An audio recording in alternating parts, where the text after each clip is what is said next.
સ્વામિનારાયણ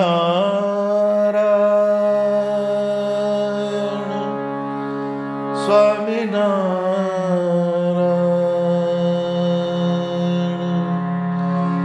સ્વામિનારાયણ સ્વામિનારાયણ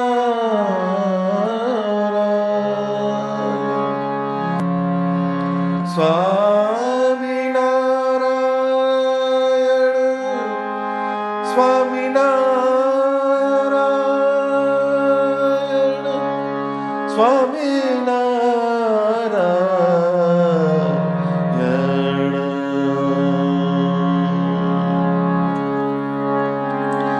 નિરખે નેહ સહિત સ્વામિનારાયણ નિરખે નેહ સહિત સ્વામિનારાયણ ઇતર વાસના તારે ધર્મ સૂત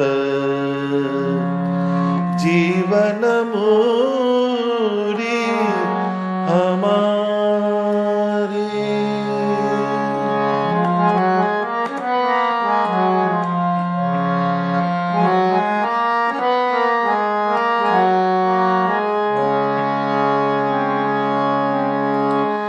પ્રેમાનંદ હરિ કૃષ્ણ રૂપ છટા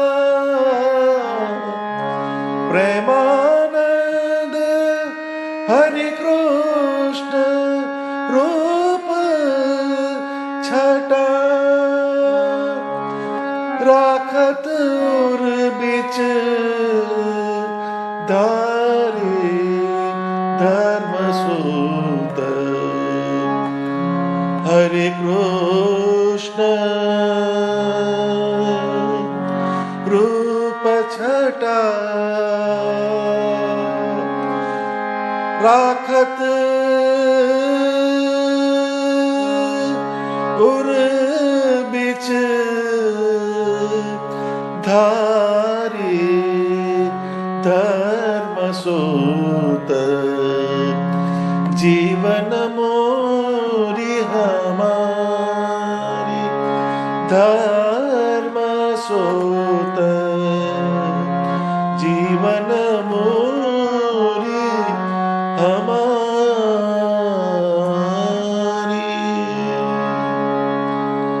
સહજાનંદ સ્વામી મહારાજની જય.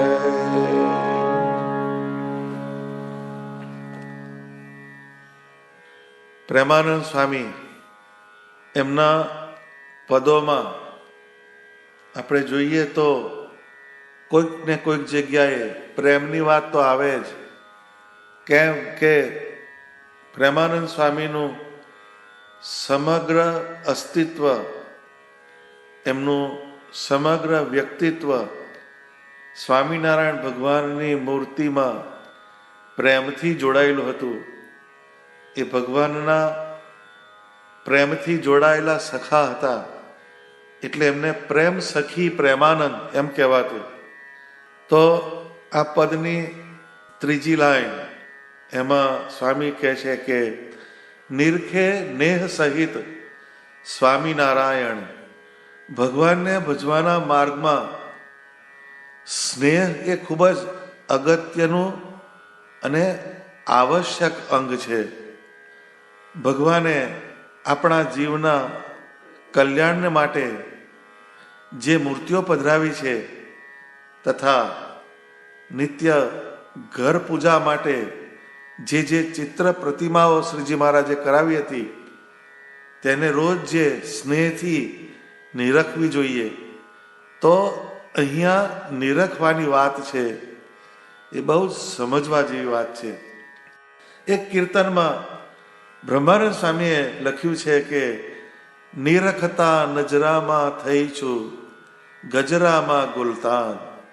કેટલી સરસ કલ્પના કરી સ્વામીએ કે સ્વામિનારાયણ ભગવાનની મૂર્તિને સ્નેહપૂર્વક નિરખતા નિરખતા મારી નજરો એમણે ધારણ કરેલ ગજરામાં ખૂતી ગઈ અને હું એમાં ગુલતાન થઈ ગયો. ગુલતાનપણાનો જે ભાવ, એક રસ થવાનો જે ભાવ આવે ત્યારે આપણી ભક્તિ ખીલે છે. આપણે કોઈ દિવસ ભગવાનની મૂર્તિને જોઈને ગુલતાન થયા, એની અંદર મગ્ન થઈ ગયા અને એ દર્શન કર્યા પછી આપણામાં અહોભાવ આવતો હોય, આનંદ થતો હોય, એવું આપણને બહુ ઓછું જોવા મળે છે. એક દારૂડિયો હોય, દારૂ પીનાર હોય, એ દારૂનો પેગ લગાવે એટલે એનું અસ્તિત્વ આખું બદલાઈ જાય. એ 14 બ્રહ્માંડનો રાજા હોય એવું એને અંદરથી જાય, એનું આખું વ્યક્તિત્વ બદલાઈ જાય.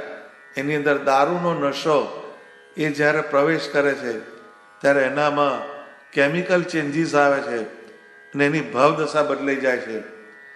તો એક દારૂ આટલું કરી શકતો હોય તો ભગવાન કેમ ના કરી શકે? પરંતુ જે દારૂડિયાનું તમે જો ઓબ્ઝર્વેશન કરો તો એ એના વ્યસનને જેટલો લોયલ છે, એ એના વ્યસન માટે એનો જેટલો પેશન છે, એટલો કદાચ આપણને ભગવાન કલ્યાણ કરનારા છે તો પણ એના તરફ આપણી વૃત્તિ એટલી ઇન્ટેન્સિટીથી જોડાયેલી નથી. જેને દારૂની બહુ લત લાગી હોય તેને એનો જરા સમય થાય ત્યારે એ જે જગ્યાએ મળતું હોય, કાં તો એના જે રિસોર્સિસ હોય, ઘરના કોઈ ટોકતા હોય તો ચોરી છુપીથી પણ એ ગમે તે રીતે એની વ્યવસ્થા કરાવશે અને એ એને પીધે છૂટકો રાખે છે. એટલે એ જે વ્યસની હોય એના વ્યસન તરફ જતો રહે છે. એવી રીતના જેને ભગવાનમાં પ્રેમ થયો હોય, ભગવાનની ભક્તિમાં જેને એક રસ થયો હોય, એવો જીવ ભગવાનની મૂર્તિ તરફ ખેંચાતો નથી, કારણ કે એનામાં બીજા ઘણા પરિબળો કામ કરે છે. એટલે નિરખે નેહ સહિત સ્વામિનારાયણ, આ પંક્તિનો સંદર્ભ ખૂબ જ સમજવા જેવો છે.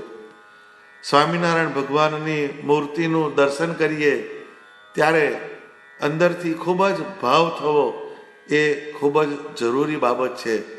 જેમ આપણા ઘરમાં સ્ટીલનો લોટો હોય અને બીજો સોનાનો લોટો હોય, આ બે જે પાત્રો છે એને જોવામાં આપણી દ્રષ્ટિ બદલાઈ જશે અને જે સોનાનો લોટો હશે એમાં તમને સ્નેહ થશે. સ્ટીલના લોટામાં એનો ઉપયોગ કરવા પૂરતી જ તમારી ભાવના એની સાથે જોડાયેલી રહેશે. પરંતુ વિશિષ્ટ જે સોનાનો લોટો હશે એમાં થશે, કારણ સ્ટીલનો લોટો માટીમાં દાટો તો થોડા વર્ષે માટી ભેળો થઈ જાય, જ્યારે સોનાનો લોટો માટી ભેળો થાય નહીં, એવો ને એવો જ રહેશે.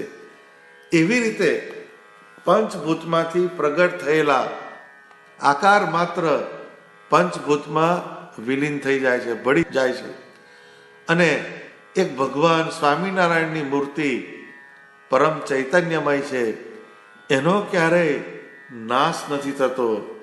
એ સ્વામિનારાયણ ભગવાન 1886ના જેઠ સુદ દસમે આ પૃથ્વી ઉપરથી અંતર ધ્યાન થયા.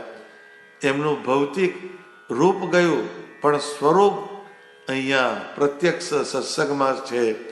તો એ અંતર્યામી રૂપે વ્યાપીને રહેલા છે અને આજે પણ અનંત જીવનું કલ્યાણ ભગવાન સ્વામિનારાયણ મૂર્તિ દ્વારા કરે છે. તો એ જે ભગવાનનું સ્વરૂપ એની અંદર ચૈતન્યપણું જે છે અને એ આપણું મંગળ કરનાર છે, કલ્યાણ કરનાર છે. આવી સમજણ દ્રઢ કરીને સ્વામિનારાયણ ભગવાનની મૂર્તિનું દર્શન કરતી વખતે આપણને અંદરથી જુદો સ્નેહ થવો જોઈએ. નિરખવાની જે રીત છે એ શીખવી પડે.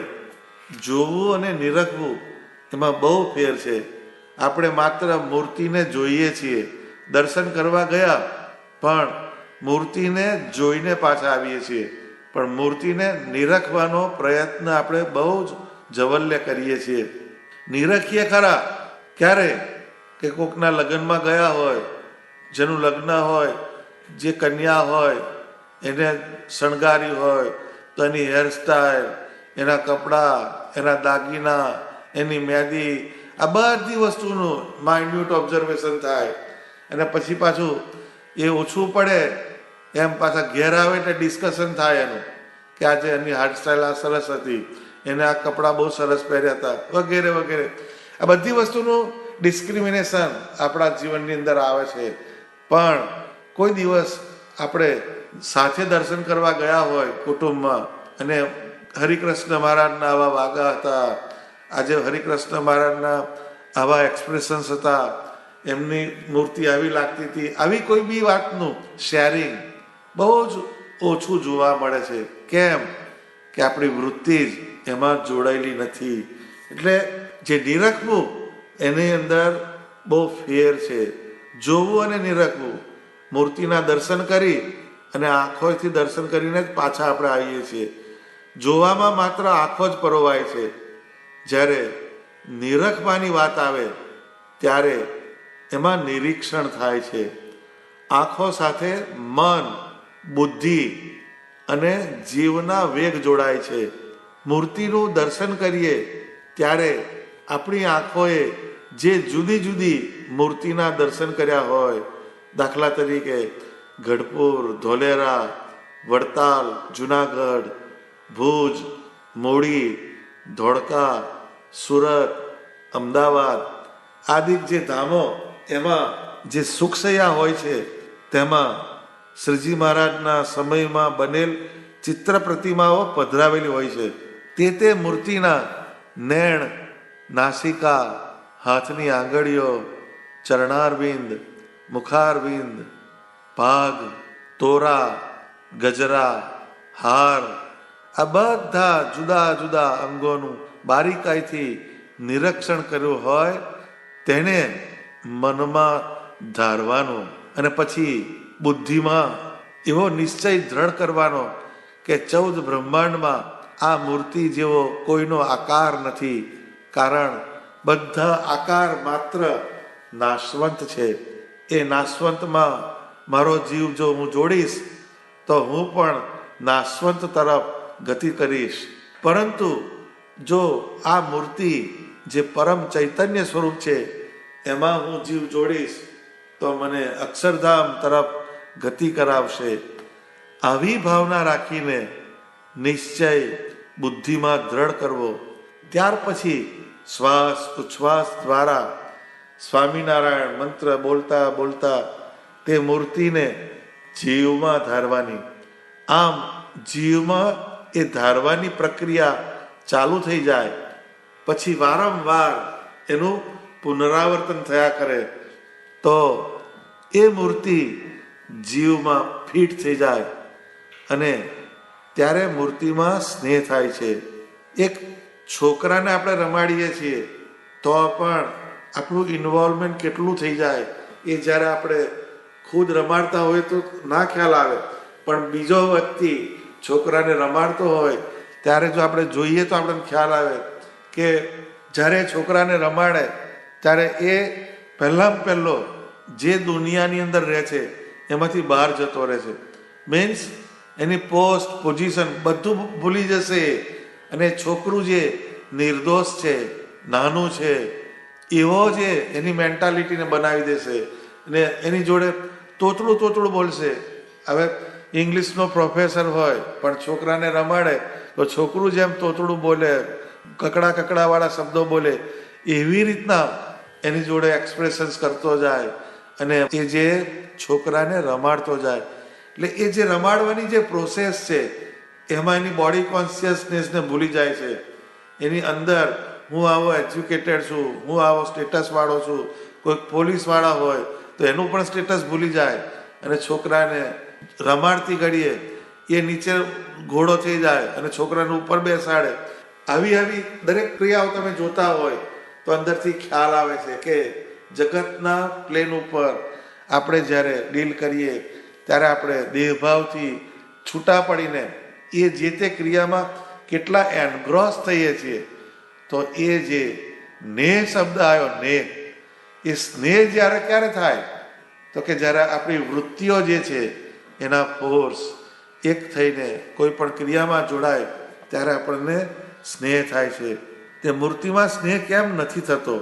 તો સ્વામીએ મૂર્તિને નિરખવાની વાત તો કરી, પરંતુ એમાં એક પાછળ શબ્દ વાપર્યો, ઇતર વાસના ટાળી. આ વાક્ય ખૂબ અગત્યનું છે. વાસના શબ્દ સમજવો જરૂરી છે. જે આપણા જીવમાં ભગવાનનો વાસ ના થવા દે એનું નામ વાસના. વાસ વત્તા ના. આપણી વૃત્તિઓ ભગવાન સિવાય બીજી બધી જગ્યાએ એટલી બધી ફેલાઈ ગયેલી છે કે તેને ભગવાનમાં જોડવાની મુશ્કેલી પડે છે. અને વૃત્તિઓ પણ અતિશય વેગથી જોડાય છે. તેને કારણે જે તે વિષય પદાર્થમાંથી તેને ઉખેડવાની જો થાય તો તે અઘરું પડે છે. તો વાસના વિશે મુક્તાનંદ સ્વામી લખે છે,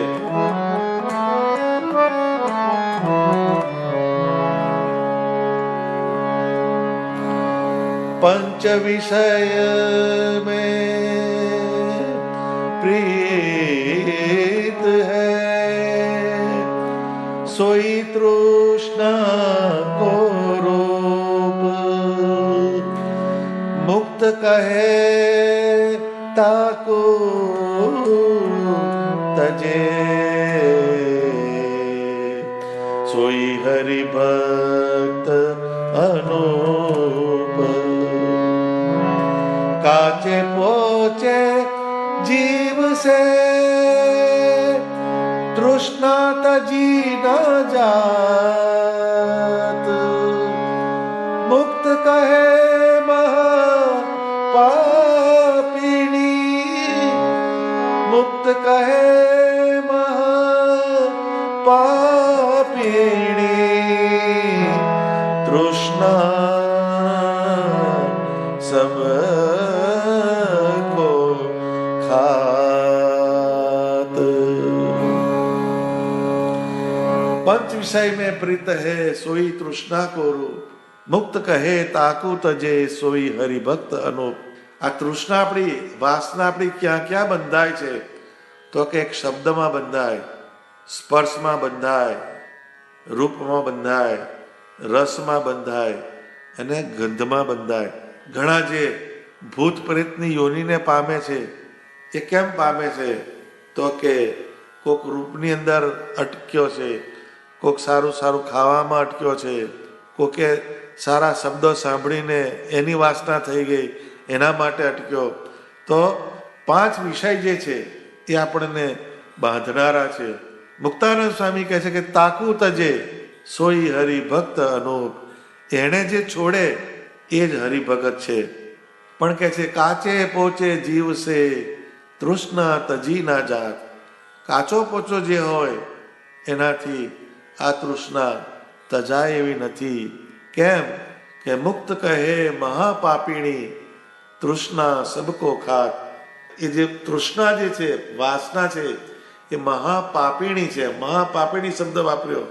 અને સબકો ખાત, સબકો ખાત એટલે જ્ઞાની હોય એનું જ્ઞાન લઈ જાય, ધ્યાની હોય એનું ધ્યાન ઝૂંટવી લે, ભક્તિ વાળો હોય એને ભક્તિના માર્ગમાંથી પાડે, એવી આ તૃષ્ણા છે.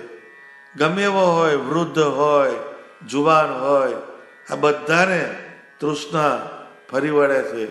એ બધાને ખાઈ જાય છે. ખાઈ જાય છે મીન્સ બધાને વિષય ભોગવવાનું મન થાય છે. એટલે કે છે સ્વામી, બુઢાપન મેં તન ઘટે, બુઢાપન મેં તન ઘટે, ઘટત રૂપ बल आहार, मुक्त कहे नित नित नहीं, तृष्णा बढ़त अपार. તો કે છે બુઢાપન મેં તન ઘટે. જેમ વૃદ્ધત્વ આવે તો શરીર શિથિલ થવા માંડે, શરીરના અવયવો ધીરે ધીરે ઘટવા માંડે. વૃદ્ધાપન મેં તન ઘટે, ઘટત રૂપ બલ આહાર. જેમ માણસ વૃદ્ધ થાય ત્રણ વસ્તુ એની ઓછી થઈ જાય.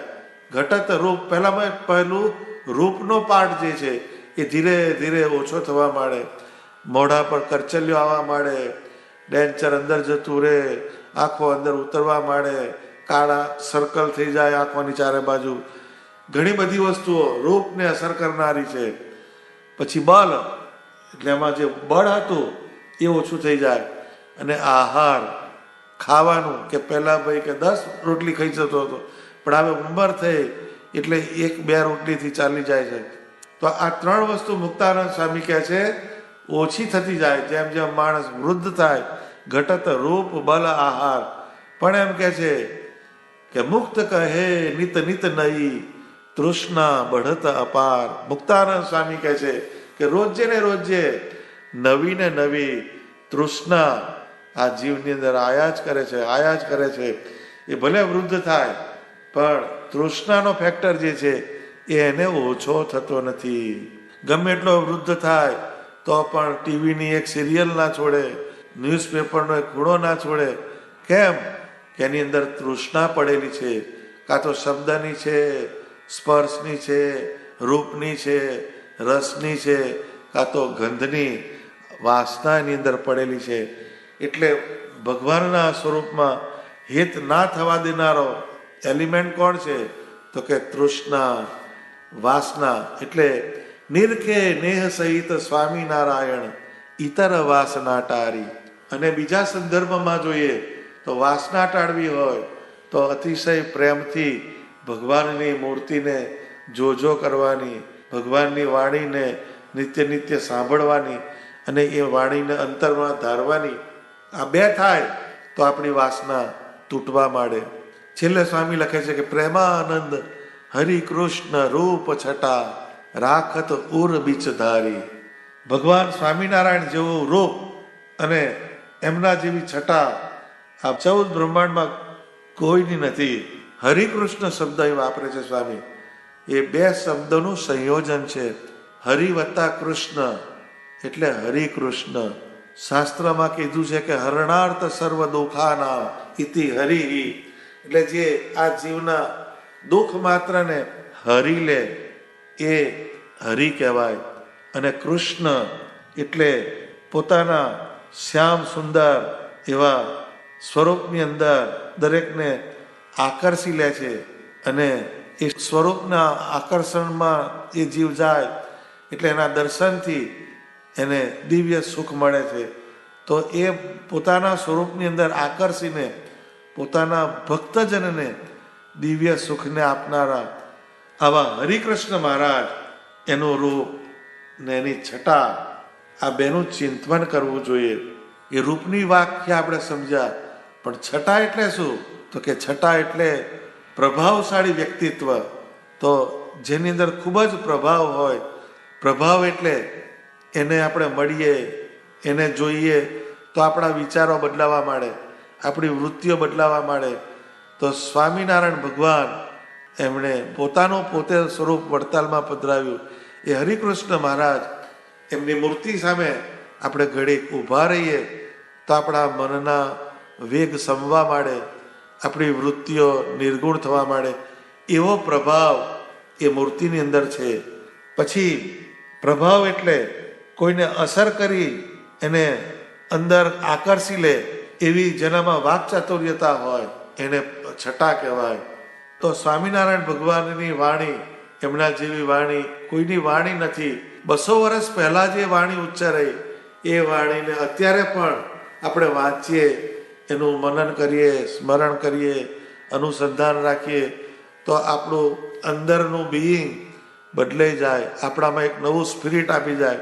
છટા એટલે શોભા, સૌંદર્ય, તેજ.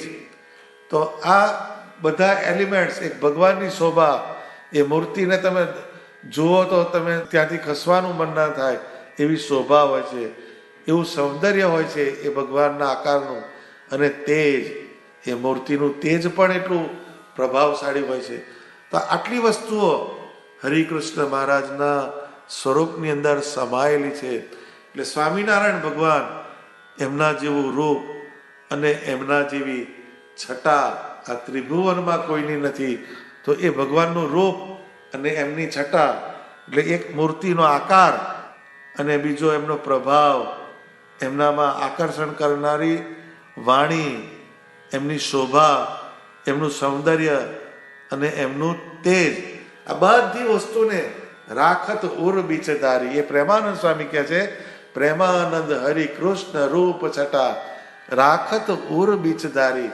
એટલે આપણા ઉર એટલે આપણા આત્માની અંદર ધારણ કરવા જેવું કશી વસ્તુ હોય તો એ કલ્યાણ કરનાર હરિકૃષ્ણ મહારાજ, એમનું રૂપ અને એમની છટા, જે છટાના 4-5 તત્વો સમજાવ્યા.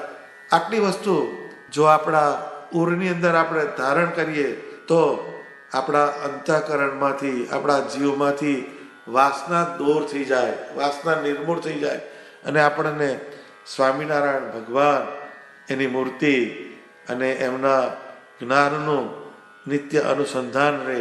અને એક બાજુ ભગવાનની મૂર્તિ આવે અને ભગવાનનું જ્ઞાન આવે એટલે આપણા જીવની અંદર પરમ શાંતિ થાય અને આપણો જીવ ભગવાનના ધામ તરફ ગતિ કરી શકે એવા આપણામાં સંસ્કાર આવે, એવી આપણામાં નિષ્ઠા બેસે, એવી આપણામાં શ્રદ્ધા જાગે અને એવી ભગવાનના સ્વરૂપમાં પ્રેમ લક્ષણા ભક્તિ એનો ઉદ્ભવ થાય.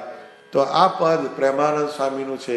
બહુ ટૂંકું પદ છે પણ એમાં બહુ જ મર્મ ભરેલો છે કે જીવન મૂરી હમારી ધર્મ સુત જીવન મૂરી હમારી. જો પહેલી લાઈન એમની, અમારા જીવનની મૂડી એ ધર્મદેવના પુત્ર એવા સ્વામિનારાયણ ભગવાન એ મારા જીવનની મૂડી છે. હવે મૂડીને તમે ક્યાં રાખો? તો જેમ આપણા ઘરની અંદર બધી પ્રાયોરિટીઝ હોય કે બૂટ ચંપલ તો બહાર હોય, ચાવી હોય તો એનું કિચન બનાવ્યું હોય મોટું, ત્યાં આગળ તમે ચાવીઓ ફેરવો, અને થોડીક પરચુરણ હોય, કેશ હોય એ તમારા નજીકમાં ટેબલ હોય કે એના પર હોય. પરંતુ જોન્સનની લગડીઓ, હાર્ડ કેશ, ઓર્નામેન્ટ્સ એ બધું લોકરમાં રહે છે. કેમ કે આપણી મૂડી છે, એ જો જતું રહે તો બધું જ જતું રહે. તો જેમ મૂડી વધે એમ એનું સિક્યોરિટીનો એલિમેન્ટ્સ આપણે વધારીએ છીએ. તો જીવન મૂડી અમારી, મારા જીવનની મૂડી ભગવાન સ્વામિનારાયણ છે. છેલ્લી લાઈનમાં એનું કન્ક્લુઝન, એનું રિલેશન મારે છે કે પ્રેમાનંદ હરિ કૃષ્ણ રૂપ છટા રાખત ઉર બીચધારી. એ જે આપણી મૂડી જે કીધી, જીવનની મૂડી, એને રાખવાની ક્યાં? તો કે આપણા આત્માની અંદર.